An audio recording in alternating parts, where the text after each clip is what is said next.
النهارده يا جماعه عليها في البيت. ينفع يا احمد؟ سيزر عامل عزومه من غير الحرام. كاتب كتاب ومن غير حاجه. ينفع يا احمد؟ هو زمان الجواز كان العزومة؟ بالكلمه. ما دلوقتي بالكلمه برضه. بصوا يا جدعان، سيزر رايح بقى لحماه بيتمحلس عشان يمشي الجوازه. سيزر يا جماعه سايب تدفع الفراخ، مهر سايب كام؟ الاكل وسايب الشغل وما بيصوتش. وري لهم احسن الاكل. سايب وعامل الاكل فيها ما مقدس. بيصوتش ولا بيعمل اي قله سايب ادب الاكل كله.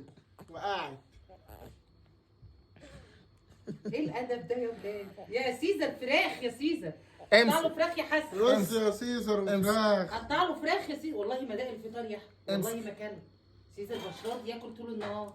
امسك. تعالى يلا انزل ورينا كل يا- يلا. ايوه كده يا انزل عم. كل. ايه ده هو؟ ايوه انزل كده. كل. بياكل فراخ ما شاء الله. ايوه انزل كده كل. يا عم. خد. لا يلا خد. يا اختي كلي رزك وكلي حاجتك.